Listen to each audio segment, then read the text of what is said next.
And just like that, folks, Fortress Chepauk has been conquered after a long gap of 17 years. That's right, folks. RCB is off to a fantastic start. Let's talk more about it, shall we? Ladies and gentlemen, welcome to Willow and Leather. It has been quite some time since I last did a video, and I do apologize. Unfortunately, things have been a little bit crazy, things have been a little bit busy, life is happening, so I do apologize for not being able to make too much content for the followers here over the last few months. But having said that, I could not find time to make a video after such an epic win for this brand new look RCB team. What an amazing start that the franchise has gotten off to. Let's unpack it a little bit, right? So first of all, heading into this game, RCB with that massive depressing record looming over their heads of not having won at the Chidambaram Stadium since the inaugural edition of the IPL way back in 2008. That is not, a few years ago or a few, competitions ago. This is generations ago, right? Probably a lot of us were, very young at that stage when we saw that victory. A lot of us, hopefully a lot of the audience are younger folks as well who were probably not even around when that edition of the IPL happened. But man, what an incredible performance by Team RCB. Let's unpack it again a little bit more, starting off, with the overall intent of the RCB team. I think absolutely fantastic. Let's also kind of touch briefly upon the opening game of KKR as well. But first, focusing on this, massive CSK-RCB rivalry. I think RCB has come out trumps with their strategy, with their intent, and with their execution. I think they've ticked all three boxes in this particular game. Wonderful to see the kind of carefree approach that the batting unit went out with, and absolutely brilliant to see the way the bowlers backed them up and successfully defended the total. When everything was said and done, RCB winning by 50 runs, which is apparently the biggest margin of victory for any team at Chepauk. That is an incredible record that CSK has made it such an intimidating fortress for other teams to come and play there, that they've never lost by a margin of 50 runs before in the last 18 years. Absolutely incredible record. And I think it needed something special to break that record, obviously. But man, what an incredible start to the season for RCB. Rajat Patidar once again proving that he's quite the exceptional leader and captain from a tactical point of view, and from an overall demeanor, cool, calm approach to the game. Most importantly, not letting these big games or the fact that he's captaining such a big franchise, not letting that affect his batting itself. Very early days, obviously, still in this competition. But man, the signs have been very ominous for the other teams, I guess. RCB being put into bat showed intent right from the get-go. Phil Salt showing what Phil Salt can do, taking the attack to the bowlers right from the get-go. Kohli had like a very weird innings today, very scratchy, and the more balls he played, the more uncomfortable he looked, the more out of sorts he looked, and it was a little bit unfortunate to kind of see him, and disappointing to see him kind of scratch his way around and really just overdo things, I guess, because after a point you could see him try and manufacture something of every single delivery, which obviously wasn't great to see in general, but not too concerned about that. Chepauk and the wicket there can sometimes have that effect, which is okay. But this is where I think it was great to see everyone else around him And that's, I think, a massive difference in the batting side of the department, I guess, for RCB compared to the previous years, right? All through RCB's history, we've had 2-3 big names, and all the responsibility is on their shoulders. But the format has changed, the strategy has changed. With this whole impact player rule, an additional batter coming into the mix has changed things very, very drastically.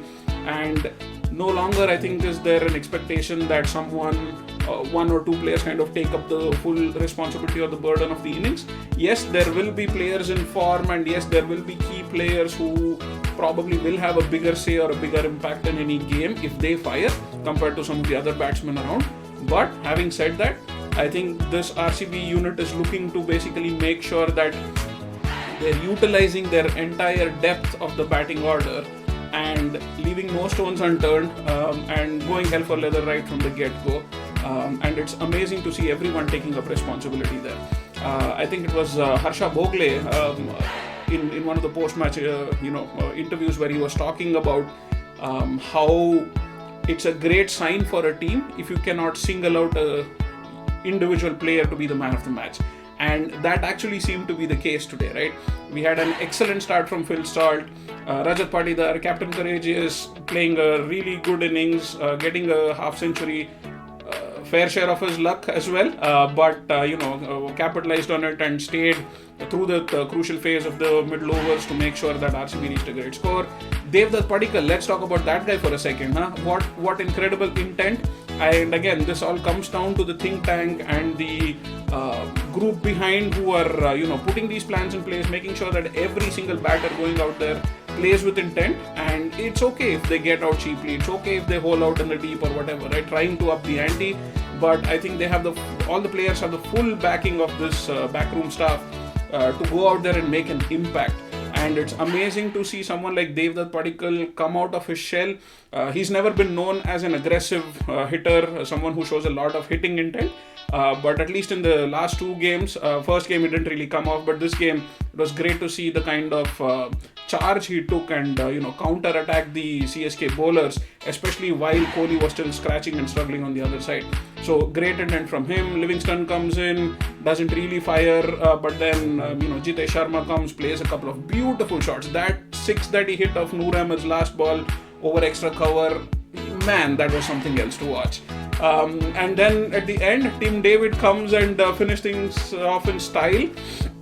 And this is what he's expected to do, right? This is his job in the team. Come and play those last 10, 12 deliveries and then make as big of an impact as possible, 25, 30, 40 runs, whatever he can get. And they played their parts to perfection. And to get to a total of 196 on this kind of a pitch was absolutely an incredible batting performance from RCB and showed a lot of guts, skill and intent overall. And hats off to the think tank and the batters to make sure that they put up such a high score. And when the CSK innings started, that game was pretty much wrapped up in the first 6 overs. Bhuvaneshwar Kumar, a welcome addition to the RCB bowling lineup. Josh Hazelwood picking up where he left off in the previous game. Absolutely incredible power play bowling. Swing from Bhuvaneshwar Kumar. Accuracy, bounce from Josh Hazelwood, and then the 6th over capped off by Yash Dayal with a good solid tight over as well. So all in all, CSK ended up being 30 for 3 in that power play, and the game was pretty much done there.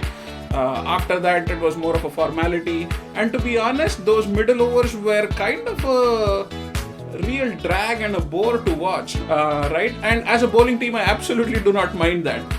In this era of T20 cricket, especially when you're chasing a 200-ish target, if you can keep those middle overs quiet and boring, I think you've done your job as the bowling unit in those middle overs. And I think the spinners did excellently well. Livingston really, quietly creeping in and bowling a few overs, getting a wicket as well. Suyash Sharma not picking up a wicket, but I think he still did well enough to keep things tight as and when he was called upon too. Excellent bowling overall from all the bowlers involved. CSK eventually ending up 50 runs short. Everything else aside, I think just looking at things from the CSK point of view, right? I think there are 2 or 3 things that really stand out. One, I feel like this time around CSK for some reason haven't got their starting 11, starting 12 combination right from the get-go, which is very rare for a CSK unit. I think they're one of the few teams who starts off knowing exactly what their playing combination should be, and they stick through that combination for like a bulk of the tournament, right? And again, everything is with the disclaimer that it is still early doors. We're just 2 games into the tournament, long way to go. We're not even like 13-15% of the tournament in for these teams, but early signs do kind of show some sort of a pattern. But yeah, going back to my point, CSK I think haven't really nailed down that combination of players and their right positions. In what world do you demote your orange cap holder, previously your fluent, consistent batter, your captain, Ruturaj Gaikwad, from the opening slot to number 3? That has been a little bit baffling for me, especially when you consider the person replacing him at the top of the order is Rahul Tripathi, and he's always been known to come in at number 3 or number 4 and make an impact from that position. So it just feels a little bit unnatural for both Gaikwad and for Tripathi to be switching those places, and Tripathi coming in to open the innings. Again, early doors, Tripathi might show up 2 days later and then get off to an absolute flyer and justify why he's been promoted up the order. But at the end of the day, I think historically what has worked for CSK is that opening combination, whether it is Ruturaj Gaikwad and Devon Conway in the past, or Ruturaj Gaikwad and Rachin Ravindra last season. But you have to have Ruturaj Gaikwad opening there with Rachin Ravindra, right? Rahul Tripathi, I think he's a great fit for number 3, and I think he'll probably, the team will get the most out of him at that position as well. But post that, number 4, 5 and 6 are definitely, even 7 through 8, they're all looking a little bit shaky at this point for CSK, which has not been the case previously, right? You have Chepauk Hooda at number 4, not coming in with a lot of runs behind his back, not someone you anticipate to set this tournament alight with his batting. So yeah, I have a few questions about Chepauk Hooda at number 4. And then at number 5, they're sending in Sam Curran ahead of Shivam Dube. Again, tactically, I don't know if that makes a whole lot of sense. Especially when you're chasing a target like this of 200-ish, and you're 30 for 3 in the power play, you would expect them to at least be a little bit more aggressive and, throw a few more punches at least and be a little bit more counter-attacking, and send someone like a Shivam Dube further up so that he can try and really muscle the ball and take the spinners apart as soon as they come into the attack after the power play. So I feel like they missed a trick there. I am not very excited about the idea of Sam Curran at number 5 and Dube at number 6. I am definitely not very excited about the idea of MS Dhoni coming in at number 9.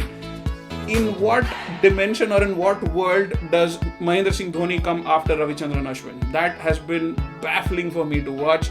There are a lot of people talking about various theories about, hey, Dhoni can probably only bat X number of deliveries because of some niggle or some injury. He's probably not as quick running between the wickets, so he doesn't want to slow things down in the middle overs. I understand all of that, but if he's able to give you 30 runs of 16 balls like he did today and looked very, very comfortable and very good doing that, let him just score those runs further up in the innings where he can actually make an impact on the game. Mahendra Singh Dhoni coming in at number 9, behind Jadeja, behind Ashwin, that doesn't serve the purpose for CSK. That is not how CSK should be operating. I understand that Dhoni comes with his own caveats given his age and his injury history and all of that over the last couple of years. But whatever he's doing at number 9, he can do the exact same thing coming in at number 7 and make a much, much bigger impact for CSK. So I feel like tactically CSK are a little bit iffy this time around. At least the initial impression seems to be the case, which is very, very different from what we've seen from CSK in the past. On the flip side, RCB for a change seem to have nailed their starting composition or the lineup to perfection in the first 2 games, right? Bhuvneshwar Kumar wasn't available for the first game, so made sense for Rasik Salamdar to play. Was still a little bit of a turning track both at Eden Gardens and subsequently at Chepauk as well. So absolutely makes sense for someone like Suyash Sharma to be playing. But man, they have pretty much nailed that starting combination in the first two games. I cannot recollect a season where RCB had this figured out so early in the tournament, right? Every season there are one or two spots that are always up for grabs. It's debatable. People are not sure who needs to slot in there. We as common spectators and fans kind of have a better understanding of who might be a better fit in those positions. But the management and the franchise for some reason doesn't, get to that conclusion till like much later in the tournament. But something has changed. Something has significantly changed in the whole RCB setup. Again, everything comes with a disclaimer, very, very early doors still in the tournament, but these are still signs and these are pointing towards some very, very positive and heartening, future possibilities for this franchise and this setup of players and the leadership group there. Again, incredible start from RCB. I cannot recollect a time when this franchise has started off on such a high.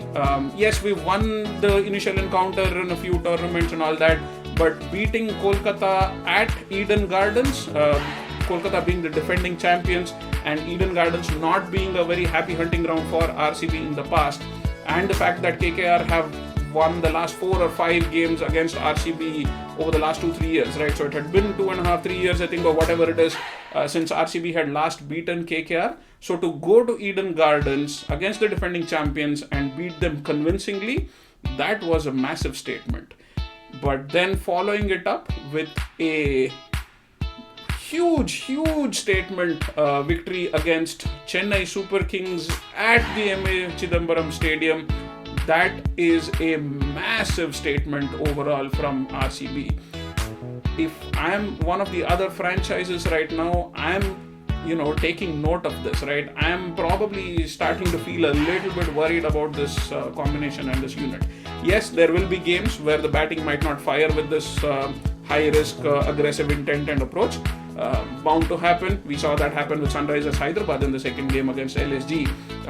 Everyone was expecting Hyderabad to belt 250 or whatever against a very weakened LSG bowling lineup, but that didn't happen, right? They got bundled out for 190 or whatever, which was a very par scorer, but below par if you consider SRH's batting prowess. So there will be games like that even for RCB as well, but I hope and I pray that they stick with this intent and this aggressive mentality, because let's face it, since last year's IPL, the landscape of T20 cricket has changed with the impact player rule and the kind of pitches and surfaces that we see around India in this IPL.